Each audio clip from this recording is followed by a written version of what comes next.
कि मोतियाबिंद क्या होता है, बताओ।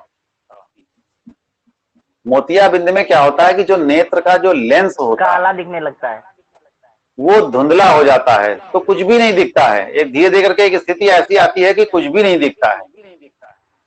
जब पूरा लेंस जो एकदम धुंधला हो जाता है तो कुछ सालों बाद ऐसा होता है कि फिर कुछ भी नहीं दिखाई, पहले दिखाई देना कम हो जाता है, ना पास का दिखता है ठीक से, ना दूर का दिखता है ठीक से, और धीरे धीरे करके ये एक स्थिति ऐसी आ जाती है कुछ सालों में कि बिल्कुल दिखाई देना बंद हो जाता है, यानी पूरा का पूरा लेंस धुंधला हो जाता है। लेंस कैसा होना चाहिए, पारदर्शी होना चाहिए, तभी तो साफ देखेगा। लेकिन लेंस जब धुंधला हो जाएगा तो बिल्कुल नहीं दिखाई देगा, एक समय ऐसा आएगा कि कुछ भी दिखना बंद हो जाएगा। तो इसका एक ही इलाज है। हाँ, मतलब लेंस में धूल मिट्टी जम जाती है। धूल मिट्टी नहीं जम जाती, उसके भीतर कुछ विशेष पदार्थों का जमाव होने लगता है। जब तुम आंखों का दुरुपयोग करने लगते हो तो आंखों में यही गड़बड़ियां सब आने लगती हैं। कब क्या गड़बड़ी आने लगे कुछ पता नहीं। तो उसी में से एक गड़बड़ी यह है कि आंखों का लेंस जो होता है वो धुंधला होने लगता है, दूधिया सा होने लगता है, सफेद सफेद सा होने लगता है। उसके अंदर उसको कहते हैं सामान्य बोलचाल की भाषा में माड़ा सा जम गया है, जैसे माड़ होता है दूध, दूध जैसा, तो उसी तरह से दूधिया लेंस होने लगता है। तो कहते हैं इसकी आंखों में माड़ा हो गया है, गांव देहातों में कहा जाता है माड़ा हो गया। वो उसका नाम क्या है, बीमारी का नाम है मोतियाबिंद, लेकिन वो इतना बड़ा नाम नहीं ले पाते तो सामान्य अपने बोलचाल की भाषा में कहते हैं माड़ा हो गया आंख में, यानी आंख सफेद हो गई। तो उसमें फिर धीरे करके बिल्कुल भी नहीं दिखाई देता। पहले क्या होता था, इसका उपचार कैसे किया जाता था कि पहले इस लेंस को साफ किया जाता था। इस साफ सफाई करने में ऑपरेशन करके व्यक्ति को पहले 4-5 दिन पहले से अस्पताल में एडमिट होना पड़ता था, फिर ऑपरेशन किया जाता था, उसके बाद 10-15 दिन तक वो अस्पताल में एडमिट रहता था। उसके बाद घर आकर के 1-1.5 महीने 3 महीने उसको सावधानी बरतनी पड़ती थी, तब जा करके वो ठीक होता था। और हो सकता है 2-4-5 साल के बाद वो फिर हो जाता था दोबारा, तो फिर से ऑपरेशन कराना पड़ता था। लेकिन अब वो पद्धति जो है वो खत्म कर दी गई है कुछ सालों से। अब क्या किया जाता है कि आंख में ऑपरेशन करके आंख का जो तुम्हारा प्राकृतिक लेंस जो पहले से अभी तक चला आ रहा था, बचपन से तुम्हारे जन्म के समय से ही जो तुमको लेंस दिया था ऊपर वाले ने, वो लेंस निकाल दिया जाता है और उसकी जगह पर एक कृत्रिम लेंस लगा दिया जाता है। प्राकृतिक लेंस को हटा करके उसकी जगह पर दूसरा लेंस लगा दिया जाता है, लेंस को ही बदल दिया जाता है। और ये काम 1 घंटे 1.5 घंटे के भीतर हो जाता है, तुरंत आदमी ठीक हो जाता है, घर आ जाता है शाम तक। तो इस प्रकार से मोतियाबिंद का काम खत्म हो जाता है और लेंस जो है फिर वो कई साल चलता है। ठीक है, तो ये मोतियाबिंद होता है। मोतियाबिंद में लेंस जो होता है वो धुंधला हो जाता है। अच्छा, जब प्रकाश कम होता है, जब कहीं पर कम प्रकाश है या कम रोशनी है, तो उस समय हम वस्तुओं को देख तो सकते हैं लेकिन हम उनके रंग ठीक से नहीं पहचान पाते हैं। होता है ऐसा अक्सर कि नहीं? यस सर, जब लाल चीज हरी दिखती है। जब लाइट कम होती है तो हम रंग ठीक से नहीं पहचान पाते हैं। ऐसा क्यों होता है? हमने तुम्हें बताया था कि आंख में जो होती हैं वो 2 प्रकार की कोशिकाएं होती हैं। आंख की जो रेटिना होता है, जो मूर्ति पटल होता है आंख में, मूर्ति पटल को हम क्या कहते हैं? रेटिना। रेटिना शब्द ज्यादा प्रचलित है इसलिए।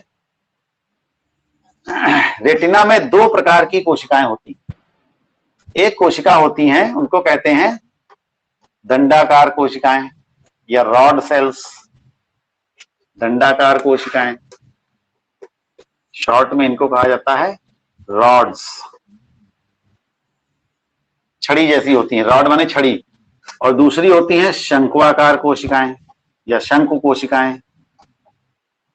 इनका काम भी बताया था हमने तुमको कि शंक्वाकार कोशिकाएं और दंडाकार कोशिकाएं जो होती हैं वो प्रकाश का ज्ञान कराती हैं कि कहीं पर रोशनी है या नहीं। अगर रोशनी होती है तो हमको वहां पर चीजें दिखाई देती हैं, वहां की वस्तुएं।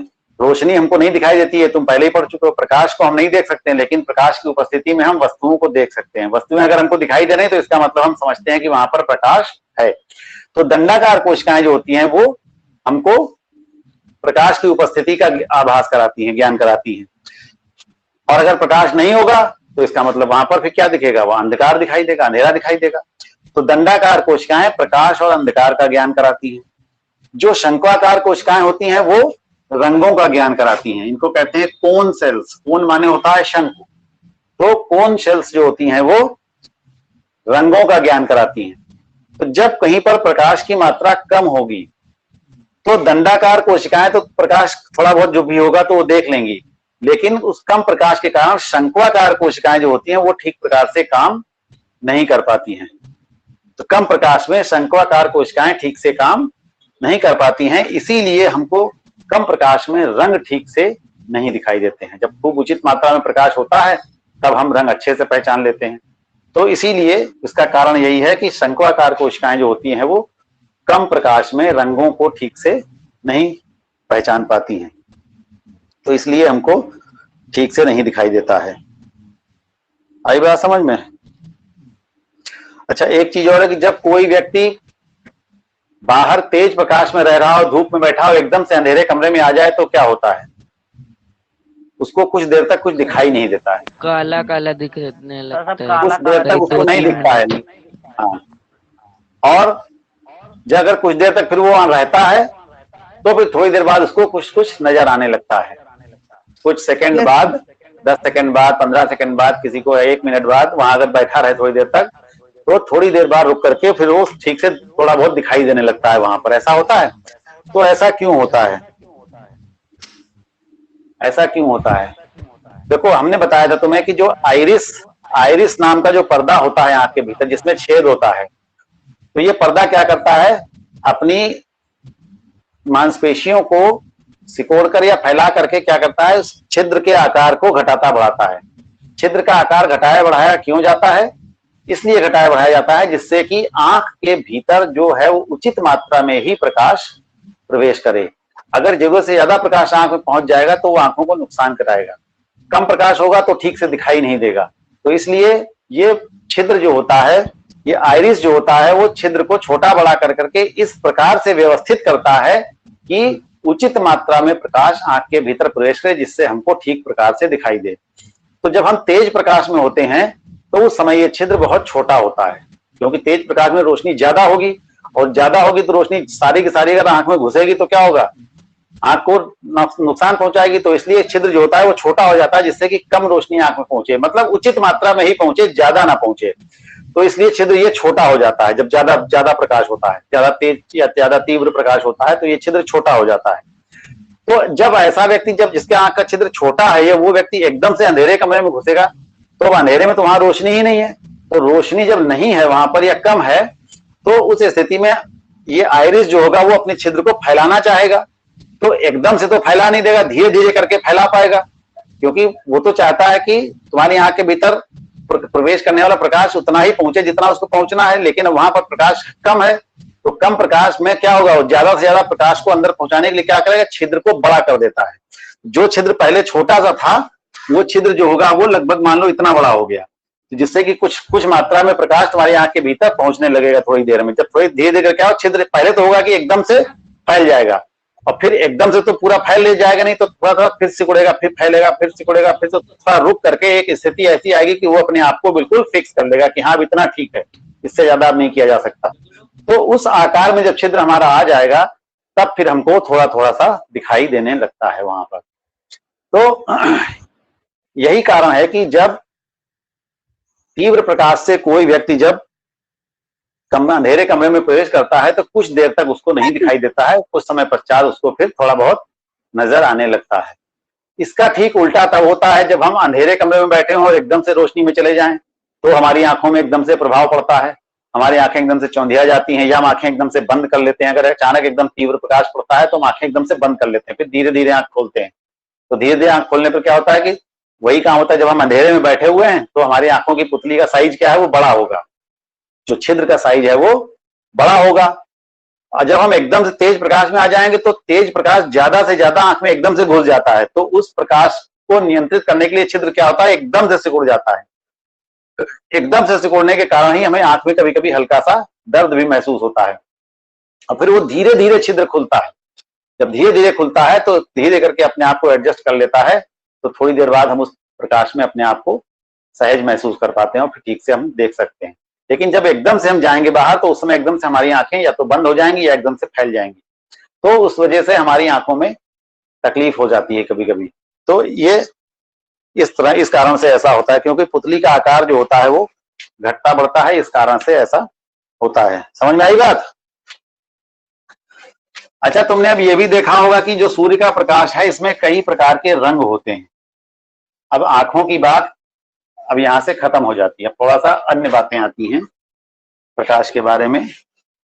प्रकाश, सूर्य के प्रकाश में कुछ रंग पाए जाते हैं, कभी सुना है या देखा है कभी? कहाँ देखा है, बताओ। सर पीला ऑरेंज कलर का रंग। कहीं देखा है तुमने इस चीज को? No sir. बताओ, किसने देखा है, बताओ। इंद्रधनुष देखा है कभी आसमान में बना हुआ? Yes sir. सर 3 बार देखा है सर। 3 बार देखा है केवल अभी तक जिंदगी में? हैं? सर फोटो है मेरे पास। अच्छा, फोटो है तुम्हारे पास? तो उसमें तुमको कितने रंग नजर आए? सर हमें 4। सर बराबर तो 4 या 5 दिखते थे। 4 या 5 दिखते हैं, चलो 4-5 दिखते हैं, लेकिन कुछ ऐसे भी होते हैं जो नहीं दिखते हैं, लेकिन उसी में मिले जुले होते हैं, सब घुसे आपस में सब मिक्सअप होते हैं, इसलिए तुम ज्यादा ढंग से जो है उसको अलग अलग पहचान नहीं पाते। तो ऐसा क्यों होता है? देखो, एक चीज होती है प्रिज्म।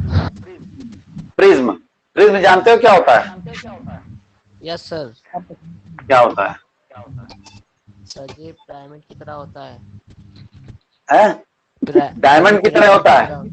नहीं सर जी, पिरामिड की तरह, पिरामिड की तरह नहीं। प्रिज्म जो होता है वो कैसा होता है, तुमको कैसे बताएं? देखो, जैसे ये लकड़ी का गुटका है, एक ये 2 लकड़ी के गुटके दिख रहे हैं, और क्या उठाएं, यहाँ क्या दिख सकता है? ये गुटके आप क्या चलो अच्छा, जैसे ये है, 3 चीजें हैं, 3 तुमको चौकोर गुटके दिख रहे हैं, ये एक, ये एक, ये एक, ये 3 दिख रहे हैं। Yes sir.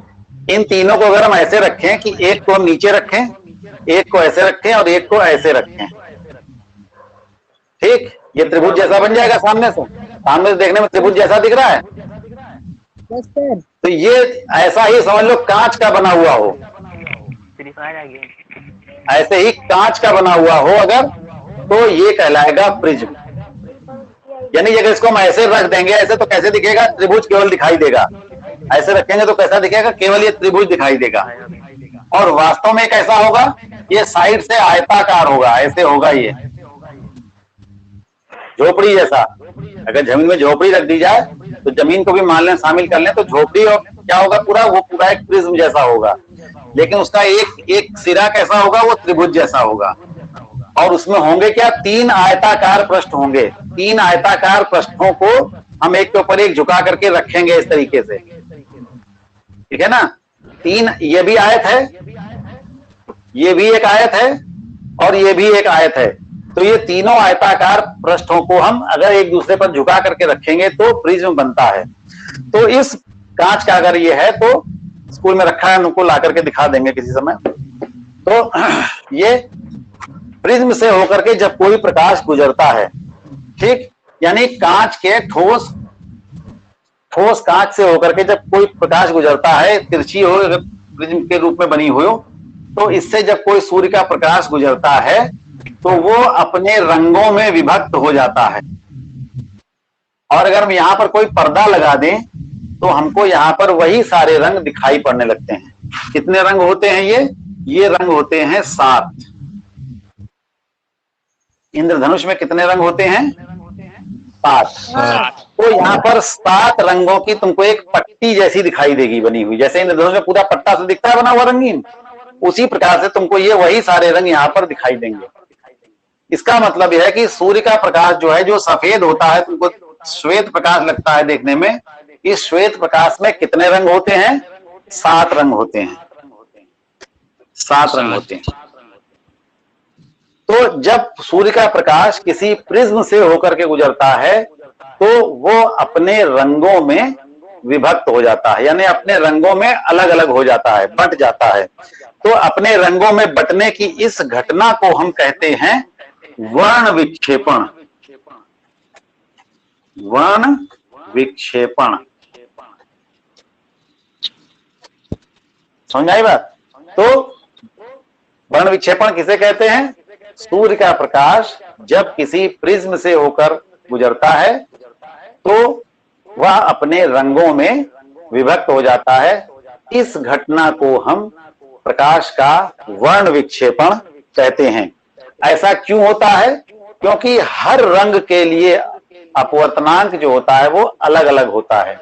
इस कारण से जब प्रिज्म से गुजरता है तो प्रिज्म के पदार्थ का जो अपवर्तनांक होता है वो अलग अलग होता है। इस वजह से वो अपने अलग अलग हिस्सों में उसको बांट देता है। तो ये 7 रंग कौन कौन से होते हैं, ये भी नाम तुमको याद करने हैं और क्रम से याद करने हैं, उल्टे सीधे नहीं। बेजानी अपने नाला। हाँ, तो ये 7 रंग कौन से होते हैं? हाँ, विबग्योर, VIBGYOR। ठीक, तो ये वी से क्या होता है? वॉयलेट। वॉयलेट। वॉयलेट माने बैंगनी। ठीक, ये नीचे से ऊपर होगा।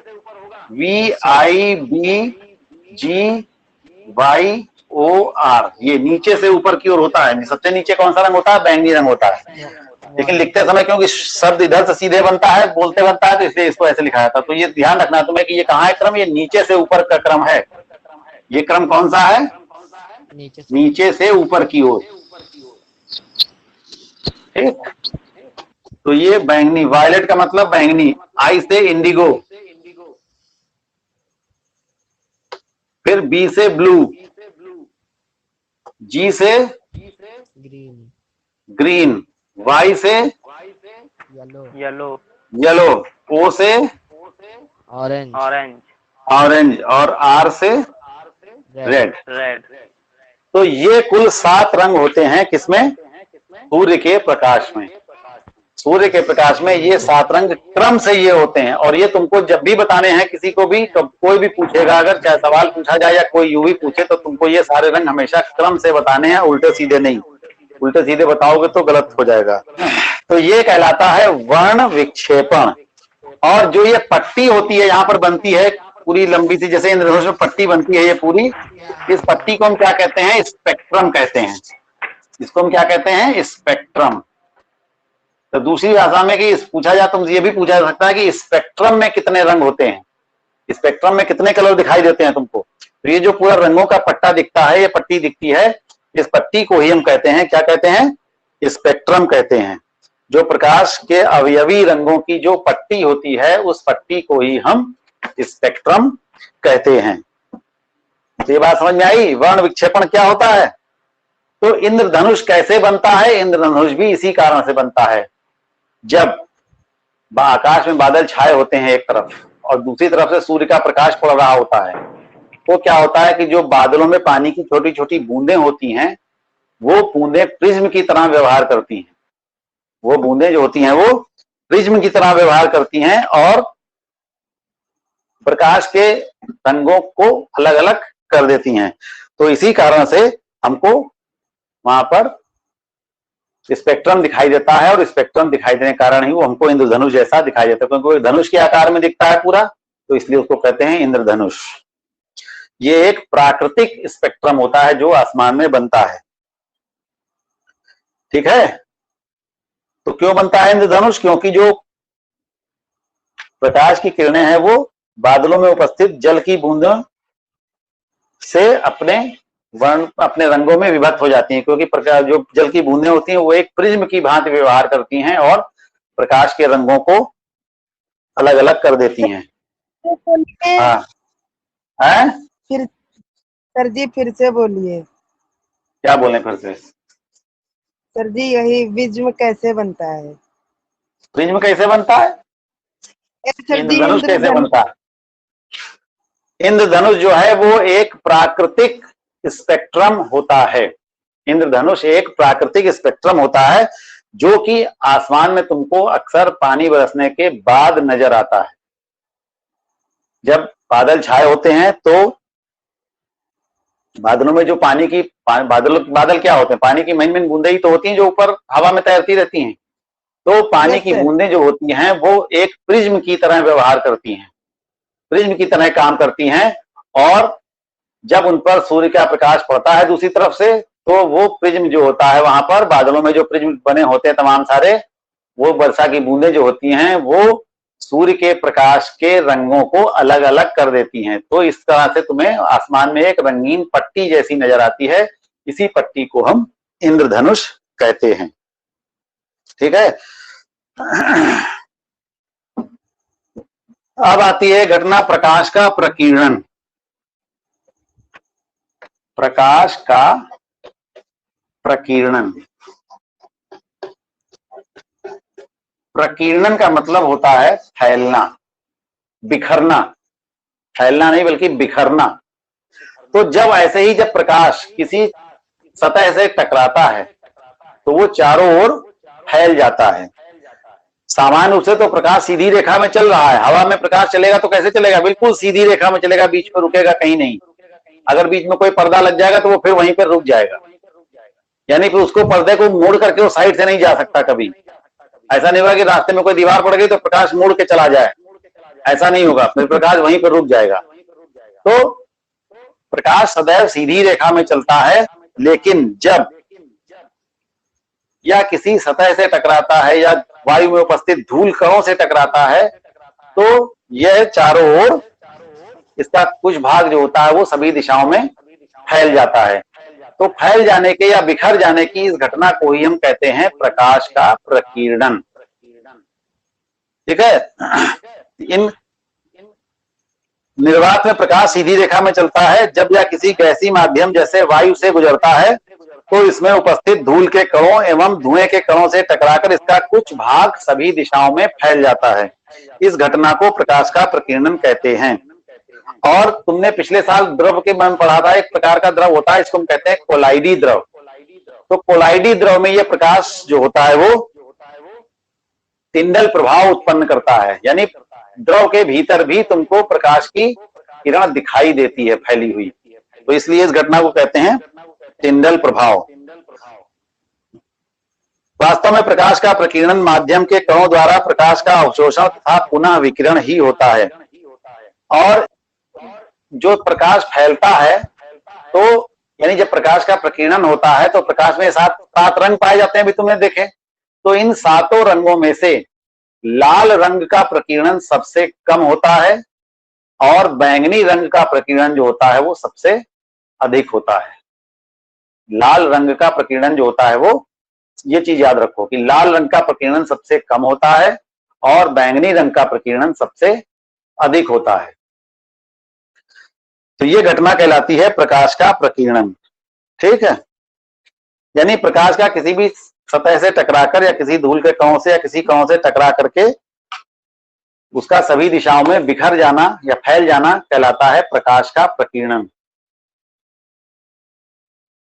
ठीक है। अब यहां पर बात आती है कि स्वच्छ आकाश का रंग नीला क्यों होता है? स्वच्छ आकाश का रंग नीला क्यों? जब आसमान एकदम साफ होता है तुमको किस रंग का दिखाई देता है? नीला नीला सा दिखाई देता है। ये आसमान नीला क्यों दिखता है? स्वच्छ आसमान नीला क्यों नजर आता है? आसमान क्या है? कोई ऊपर पर्दा तो है नहीं। आसमान क्या है? सब खाली जगह है। तो खाली जगह में जहां तक तुम दिख सकता है तुमको वहां तक दिखता है, कोई उसका छोर नहीं है कहां तक है। तो ये दिन के समय नीला दिखता है, लेकिन रात में नीला नहीं दिखता। रात में कैसा दिखता है? काला। रात में ये काला दिखता है और दिन में ये नीला दिखता है। तो ऐसा क्यों होता है?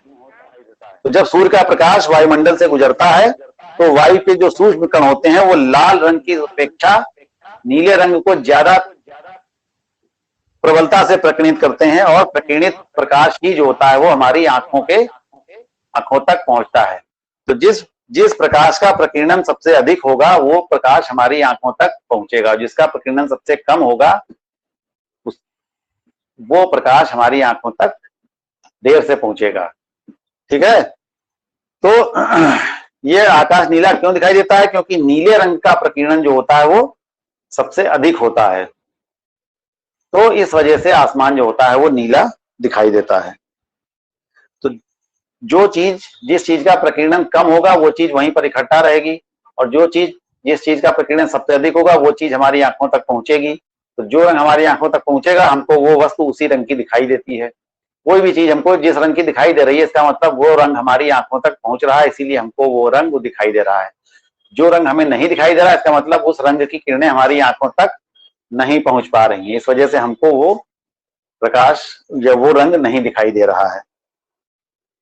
स्वच्छ आकाश में नीले रंग का दिखाई देता है। यदि पृथ्वी पर कोई वायुमंडल ना हो तो हमको आकाश कैसा दिखाई देगा? काला ही दिखाई देगा, क्योंकि वायुमंडल के कारण ही ऐसा होता है। तो इस वजह से हमको स्वच्छ आकाश जो होता है वो नीला दिखाई देता है। खतरे का संकेत लाल क्यों बनाया जाता है? डेंजर का निशान कैसा होता है? लाल होता है, लाल होता है। तो वो क्यों? क्योंकि सर लाल दूर से भी दिख जाता है। लाल दूर से भी दिख जाता है। क्यों दूर से दिख जाता है? क्योंकि उसका प्रकीर्णन सबसे कम होता है और वो उसी जगह पर इकट्ठा रहता है। लाल रंग का प्रकीर्णन सबसे कम होता है तो वो हमारी आंखों तक नहीं पहुंचता है, इसीलिए या यूं कहें कि वो वातावरण में नहीं फैल पाता है ज्यादा। तो इसी वजह से हमको दूर से देखा जा सकता है। इसीलिए जो है खतरे का सिग्नल जो होता है वो लाल रंग का बनाया जाता है। लाल रंग बिल्कुल अलग ही नजर आता है दूर से ही, इस वजह से जिससे कि जल्दी दिखाई दे व्यक्ति को और खतरनाक जगहों पर जाने से बचे, या वो अलर्ट हो जाए कि हाँ आगे खतरा है। तो जैसे ही देखेगा वो समझ जाएगा कि हाँ आगे खतरा है तो बच जाएगा वो। तो इसीलिए खतरे का संकेत बताने के लिए लाल रंग का प्रयोग या लाल रंग के प्रकाश का प्रयोग किया जाता है। तो लाल रंग का प्रयोग किया जाता है या लाल रंग के प्रकाश का प्रयोग किया जाता है। जो सड़कों पर ट्रैफिक लाइट लगती है वो रोकने के लिए कौन सी लाइट लगती है? लाल रंग की, और जाने के लिए हरे रंग की। तो लाल रंग की लाइट क्यों बनती है रोकने के लिए? क्योंकि लाल रंग खतरा हो सकता है, क्योंकि अगर तुम अनावश्यक चले जाओगे तो तुम्हारा एक्सीडेंट हो सकता है। तो इस वजह से लाल देखोगे तो तुरंत तुम रुक जाओगे, इस वजह से लाल रंग का सिग्नल बनाया जाता है। अब प्रिज्म जो होता है उसमें प्रकाश का अपवर्तन किस प्रकार से होता है? प्रिज्म में प्रकाश का अपवर्तन किस प्रकार से होता है, यानी प्रिज्म जो होता है वो प्रकाश को किस प्रकार से अपवर्तित करता है? देखो ये प्रिज्म है। प्रिज्म ऐसा होता है जिसके तीनों कोण बराबर होते हैं। ये भी 60 अंश होता है, ये भी 60 अंश होता है, ये भी 60 अंश का होता है। तीनों कोण 60-60 अंश के होते हैं। जैसे मान लो ये प्रिज्म पर कोई प्रकाश की किरण जा रही है, ठीक? तो अब इसमें क्या होगा, क्योंकि अंदर का माध्यम दूसरा है, बाहर का माध्यम दूसरा है। बाहर क्या है? हवा है। प्रिज्म के अंदर क्या है? कांच है। तो एक माध्यम से दूसरे माध्यम में जाने पर क्या होता है? प्रकाश की किरण अपने मार्ग से विचलित होती है, यानी मुड़ जाती है। इस घटना को कहते हैं अपवर्तन। तुम पहले पढ़ चुके हो प्रकाश वाले पाठ में। तो अब यहाँ पर क्या होगा, जैसे ये माध्यम है, ये माध्यम का सतह है, ये बिंदु क्या कहलाएगा? आपतन बिंदु कहलाएगा। ये आपतित किरण कहलाएगी। अब इस बिंदु पर हमें एक अभिलंब खींच दें ऐसे करके, तो अगर ये किरण सीधी जाए तो कैसे जाएगी? ऐसे जाएगी। ये रास्ता होना चाहिए। अगर ये प्रिज्म ना होता तो ये किरण ऐसे जाती, ठीक, बिल्कुल सीधी चलती चली जाती। यहां तक आई, अब पड़ गया प्रिज्म, यानी अब अंदर कांच है। तो अब क्या होगा? ये विरल माध्यम से सघन माध्यम में जा रही है, क्योंकि कांच का माध्यम कैसा है?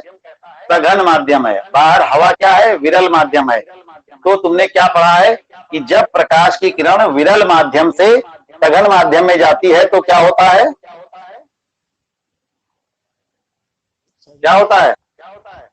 सही दिशा बदल जाती है। दिशा बदल जाती है। तो किधर बदलेगी? कैसे बदलती है दिशा? ये भी तो पढ़ाया है। यस सर जी। अपनी नीचे की तरफ सर जी, मतलब अभिलंब की तरफ झुक जाती है, यानी अभिलंब ये है। ये क्या है? अभिलंब है।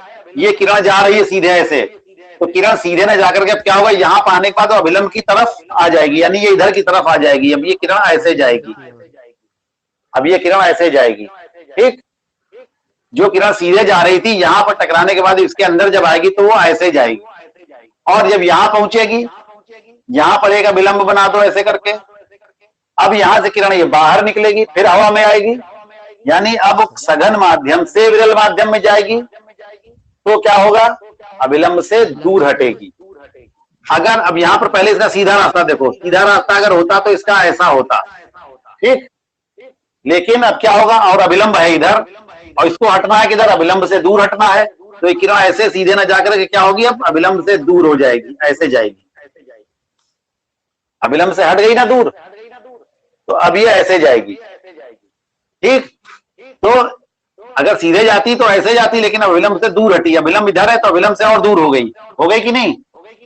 तो जब प्रकाश की किरण सघन माध्यम से विरल माध्यम में जाएगी तो अभिलंब से दूर हटेगी, जब प्रकाश की किरण विरल माध्यम से सघन माध्यम में जाएगी तो अभिलंब की तरफ आएगी। ठीक है, तो ये रास्ता पूरा बनेगा प्रिज्म के भीतर और बाहर, यानी प्रिज्म से होकर के अगर किरण गुजर रही होगी तो ये रास्ता ऐसे बनेगा किरण का पूरा, यानी जो किरण सीधे जा रही थी, तुमने बीच में प्रिज्म लगा दिया तो किरण किधर जा रही है, इधर जा रही है। ठीक, जो किरण पहले ऐसे जा रही थी, बीच में प्रिज्म लगा दिया गया तो वो किरण कैसे हो गई, ऐसे हो गई, अब वो नीचे जा रही है इधर की तरफ, क्यों, प्रिज्म की वजह से। ठीक है, तो अब यानी किरण जो है वो इस प्रकार से प्रिज्म में अपवर्तन होता है, प्रिज्म में प्रकाश की किरण का अपवर्तन इस प्रकार से होता है। तो अब यहाँ पर एक बात आती है विचलन कोण की, ये बहुत इंपॉर्टेंट प्रश्न है, बीच बीच में पूछा जाता है 1 नंबर में, विचलन कोण किसे कहते हैं। तो आपतित किरण, ये इस किरण को हम क्या कहते हैं, आपतित किरण, क्योंकि ये किरण प्रवेश कर रही है, ये सतह की ओर जा रही है, ये आपतित किरण है। ये बीच में क्या हो गई ये किरण, ये कहलाएगी अपवर्तित किरण, ये है तुम्हारी अपवर्तित किरण। और ये किरण बाहर निकल रही है तो बाहर निकलने वाली किरण को कहते हैं निर्गत किरण। ये किरण कौन सी है, निर्गत, यानी निकलने वाली, निर्गत माने निकलना, तो बाहर निकलने वाली किरण है। तो यहाँ पर 3 प्रकार की किरणें होती हैं, आपतित किरण, अपवर्तित किरण और निर्गत किरण। तो मुख्य रास्ता कौन सा था किरण का, आपतित किरण वाला, ये। अब उसका रास्ता क्या है, निर्गत किरण वाला। तो आपतित, तो इस निर्गत किरण को अगर हम पीछे बढ़ाएं तो ये यहां पर मिल रही है। ठीक, तो ये निर्गत किरण इसको यहां पर काट रही है, तो यानी किरण का जो रास्ता ऐसे था वो अब इतना मुड़ गया, तो अपने रास्ते से कितना मुड़ गई, इस प्रिज्म की वजह से इतना मुड़ गई। ये कोण जो बना, ये कोण जो बना, ये कोण कहलाएगा विचलन कोण, ये कोण कहलाता है विचलन कोण।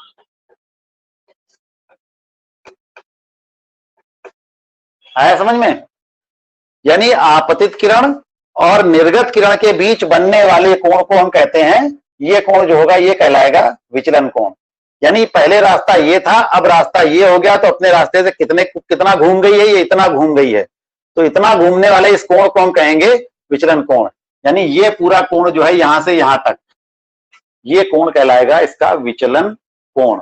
ठीक है, तो विचलन कोण किसे कहते हैं, आपतित किरण तथा निर्गत किरण के बीच बनने वाले कोण को हम विचलन कोण कहते हैं। और इसको हम प्रदर्शित करने के लिए एक संकेत बनाते हैं, इसको कहते हैं डेल्टा।